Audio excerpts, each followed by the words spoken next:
The garage is fine for sleeping. That was the note taped to a black trash bag, filled with my clothes. I stood there, staring at my life stuffed into plastic sacks on the cold concrete floor. Upstairs, the master bedroom I paid $40,000 to renovate was gone. My bed, my rug, my curtains all replaced by a neon pink live stream studio for my sister Kylie. They didn't call to ask. They didn't even warn me. They just gutted my room and threw me out like the trash they clearly thought I was. Before I tell you exactly how much that inventory cost me, drop a comment and let me know where you're listening from and what time it is for you right now. I want to see who's awake with me. I dragged a rusted camping chair from behind the lawnmower and sat down. The garage was freezing. I could see my breath puffing out in small, white clouds, mixing with the smell of gasoline and damp concrete. My coat was still on, but the cold was seeping into my bones. Upstairs, the floorboards creaked. I could hear muffled laughter. They were warm. They were comfortable. They were probably toasting to their new renovation with the wine I bought for Christmas. I didn't scream. I didn't pound on the ceiling. I opened my laptop. The screen glowed blue in the dark garage. My fingers hovered over the trackpad, shaking slightly, not from the cold, but from the adrenaline spiking in my blood. I navigated to the Stripe Merchant dashboard for Kylie Cosmetics. I didn't need to guess a password. I didn't need to run a script or hack a firewall. I just looked at the screen, and Face ID unlocked it instantly. Welcome back, owner. The dashboard loaded, and a bright green graph spiked upward. $80,000. That was the pending total for the pre-orders of Kylie's signature lip kits. $80,000 that my parents were already spending in their heads. They'd probably already browsed vacation packages to Cabo, assuming the money would hit the family account in 48 hours. I stared at the numbers.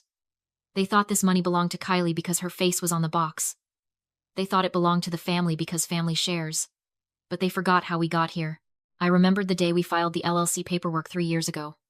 We were sitting at the kitchen table. I had a stack of documents 3 inches thick, liability clauses, tax registrations, vendor contracts. I tried to walk my father, Neil, through the operating agreement. I wanted him to understand what he was signing.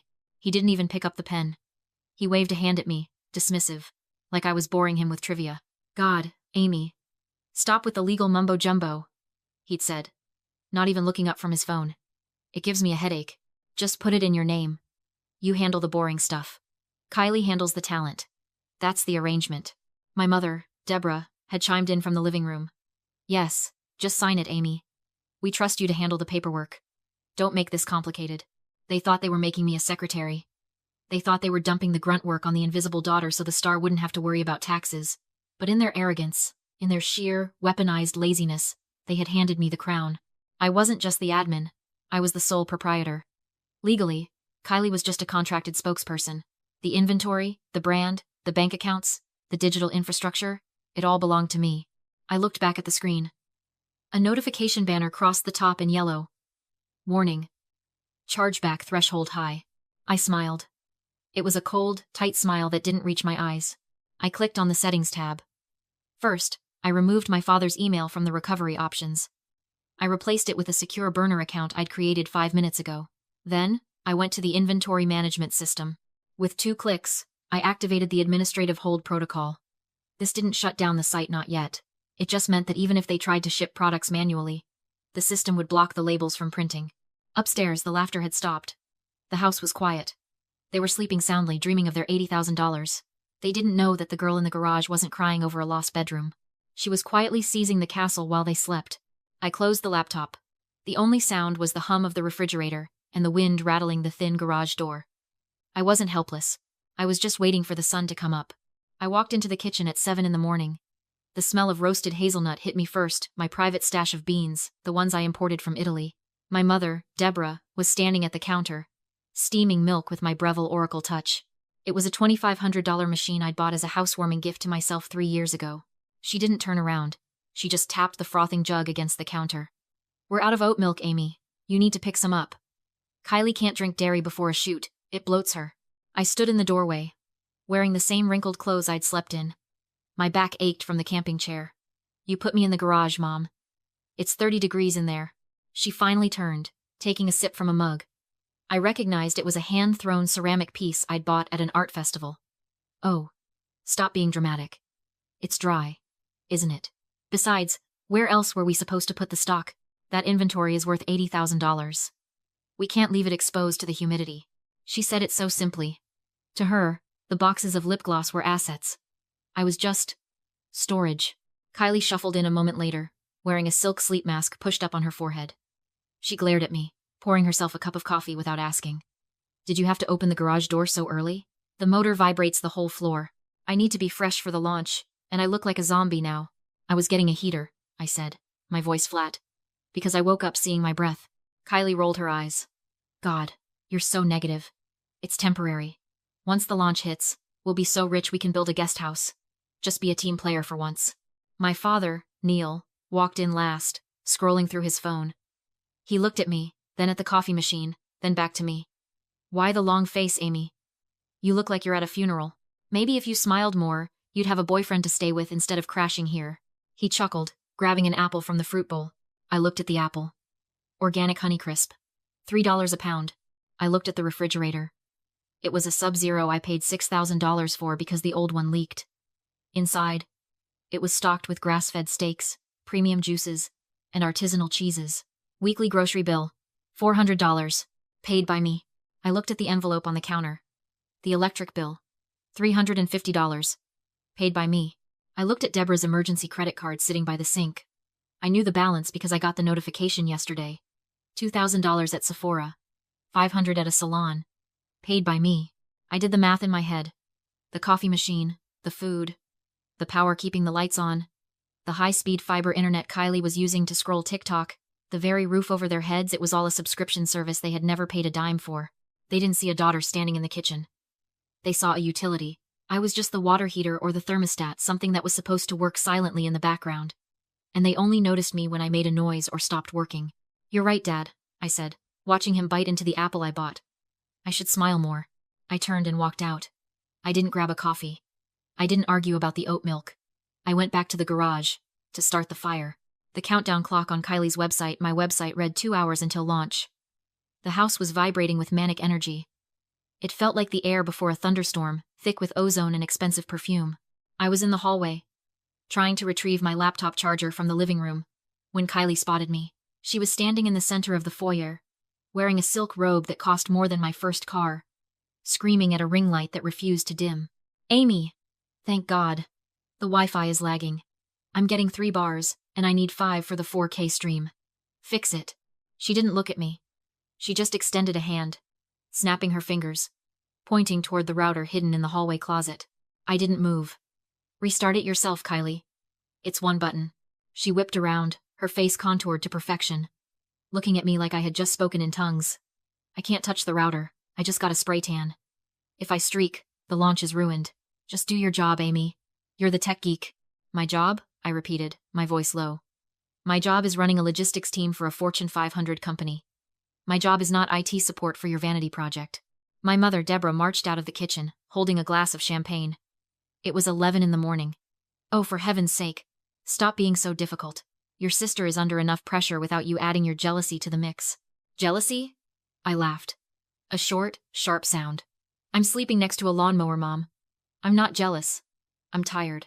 You're bitter, Deborah snapped, sipping her drink. Because Kylie is a star and you're you. Just fix the internet so we can all be rich by dinner. My father, Neil, wandered in from the patio, iPad in hand. He was beaming. He looked at the chaos. Kylie hyperventilating. Deborah drinking.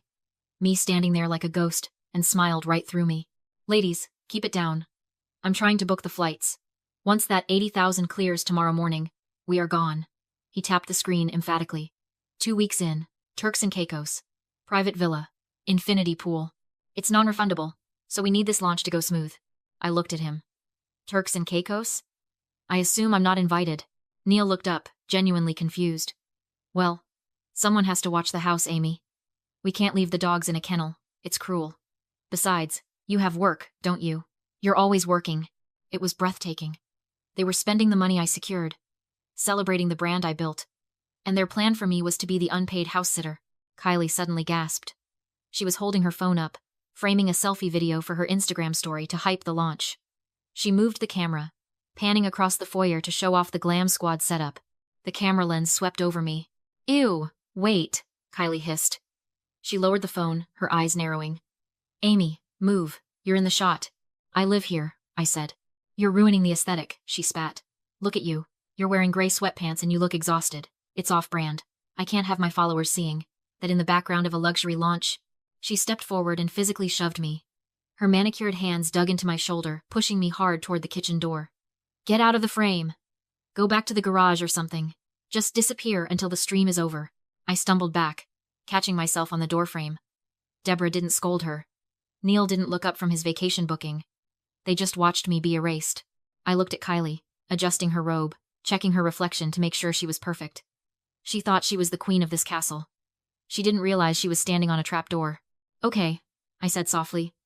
I'll disappear. I turned and walked away. They thought I was retreating. They didn't know I was going to get the detonator.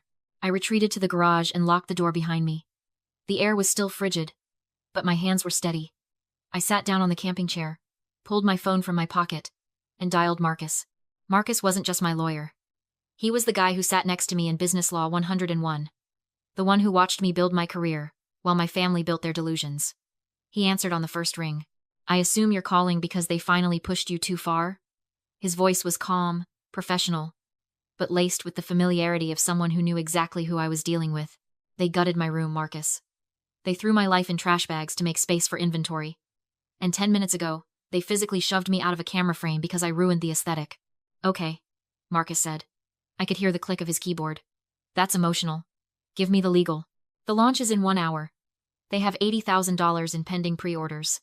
The money is sitting in the Stripe account linked to the LLC. My LLC. And the product? Marcus asked. It's garbage. I checked the boxes. It's repackaged, white label filler from a supplier known for skin irritation issues. They bought it cheap to maximize the margin. Perfect, Marcus said. The clicking stopped. Listen to me closely, Amy. You are the sole proprietor. You are the only person legally liable for this company. If that product goes out and burns someone's face, you get sued. Not Kylie. Not your parents. You. I stared at the wall of boxes stacked against the concrete. So, if I stop the sale, you aren't just stopping a sale, he interrupted, his voice sharp. You are exercising your fiduciary duty to protect the consumer from a subpar product. You are mitigating risk.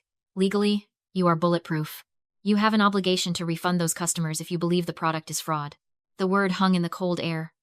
Fraud. I'm not stealing the money, I whispered. The realization settling over me like armor. No, Marcus said. You're enforcing quality control. You're being a responsible CEO. I felt a smile tug at the corner of my mouth. It wasn't the smile of a victim anymore. It was the smile of an executive making a hard call. Okay, I said. I'm ready. Good. I've drafted the dissolution papers for the LLC. They're ready to file the second you give the word. Just text me, execute, when you want the hammer to drop. Thanks, Marcus. Don't thank me, he said. Just make sure you watch their faces when the graph turns red. I hung up and opened my laptop again. The Stripe dashboard was still open, the numbers glowing on the screen. Pending revenue. $80,450. I navigated to the Transactions tab. I found the Bulk Actions menu. My cursor hovered over a button I had never pressed before. Refund all. It wasn't a simple button. It came with a warning box. Are you sure? This action cannot be undone. Processing fees of approximately 3% per transaction will be charged to the merchant account. I did the math. 1,000 orders. $25 in fees per order. That wasn't just zeroing out the account. That was a $25,000 penalty. They wanted to play business owner? They wanted the glory of the launch? Fine. I was going to give them the full experience, including the bankruptcy. I typed out the text to Marcus, execute, but I didn't hit send yet. I waited. I watched the clock. The live stream started in 10 minutes. I wanted them to be live. I wanted them to be smiling. I wanted the world to be watching when the floor fell out. 10 minutes before the cameras went live, I fired the warning shot. I logged into the domain registrar and unlinked the URL. Anyone trying to visit KylieCosmetics.com would now see a generic 404 error page. I walked into the living room, leaning against the doorframe, waiting for the panic. Kylie looked at her phone, frowned, and then laughed. It was a cruel, dismissive sound. Oh, look, she announced to the room, adjusting her ring light. The website is down. Amy thinks she's being clever. My father snapped at me to fix the site. I said calmly that it was gone. Kylie barely reacted. She bragged about her 500,000 followers, went live, and told viewers our site was down but direct payments were open. She believed the $80,000 in pre-orders was safe. She was right about one thing. She did not need the website. But she did need the merchant account. Back in the garage, I opened the Stripe dashboard, texted Marcus execute, and clicked confirm mass refund. The revenue graph collapsed. $80,000 vanished, then the fees hit. $25 per transaction drove the balance deep into the red, pulling from my parents' linked bank account. When I returned, Kylie's sales monitor exploded with alerts. Account suspended. Negative balance detected. Customers received fraud warnings in real time. The livestream chat turned hostile. Kylie panicked. Deborah yelled about the bank, and Neil's mortgage payment bounced. I told them I had processed returns for quality control. Kylie killed the stream in hysterics. I grabbed my suitcase and headed for my car. Neil chased me, stole my key fob, and demanded I fix everything. I calmly revoked the fob's access through my phone. When he hit the window, I triggered the alarm horn blaring, lights flashing, neighbors watching. I told him the police were already on the way and ordered him out of my driveway. He moved. 20 minutes later, I reached my own penthouse downtown. Marcus texted that the company had been dissolved, and I was legally protected. Emails confirmed the damage.